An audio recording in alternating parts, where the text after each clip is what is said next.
The Constitution may be broadly classified as written Constitution, unwritten Constitution, unitary constitutions, federal Constitution, flexible Constitution, or rigid Constitution.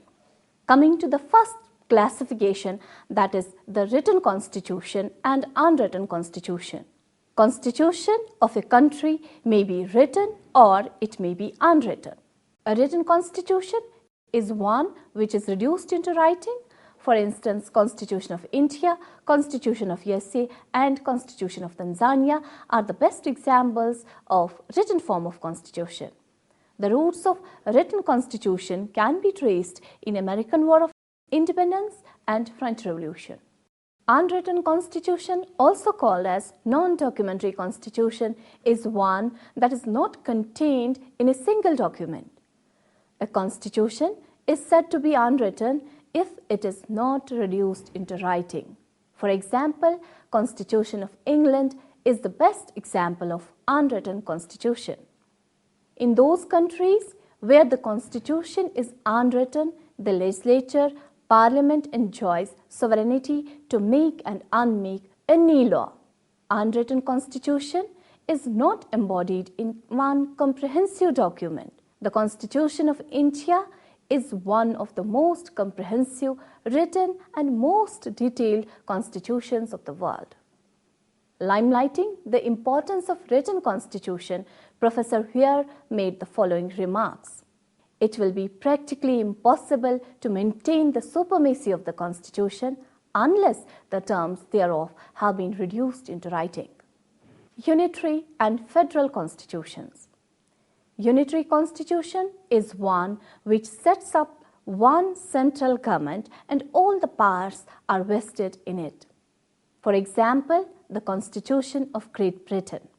A federal constitution, on the other hand, is one which provides for the division or the distribution of powers between the center and the state governments. For instance, American Constitution is the best example of federal constitutions. Within the federal scheme, central government and the state government have to exercise the powers and perform their functions within their assigned spheres. Flexible and rigid constitution. A constitution is said to be flexible if it provides a simple procedure for its amendment. For example, a bill proposing amendment can be passed by each house by a simple majority of the members present and voting, and on receiving the assent of the President or the Governor, as the case may be, has the effect of amending the Constitution. A rigid constitution, on the other hand, is one which requires a special, complex and more technical procedure for its amendment. For instance, under Constitution of India, amendment of certain provisions related to election of president requires acceptance of the majority of members in each house of the parliament and also 2/3 of majority of members present and voting.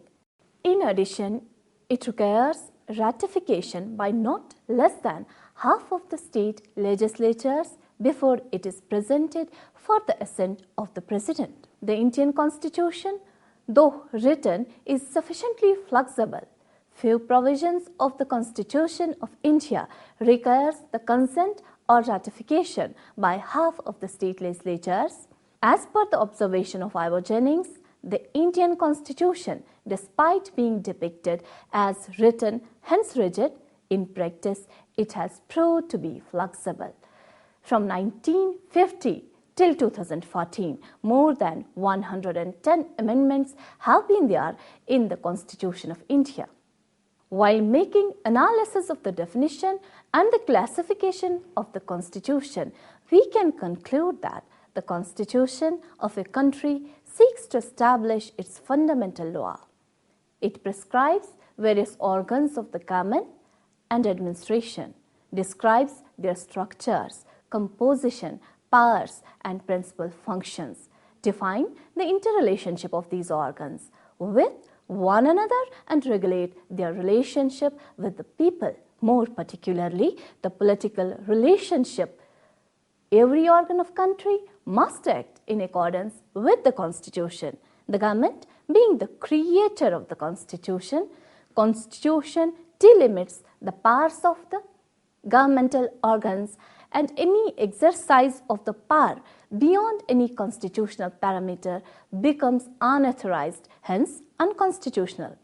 Therefore, any law made by the legislature, any action taken by the executive, if inconsistent with the Constitution, can be declared unconstitutional by the courts. The Constitution may be written or it may be unwritten.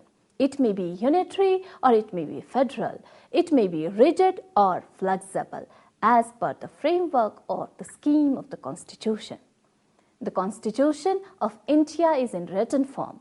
It is described as quasi-federal.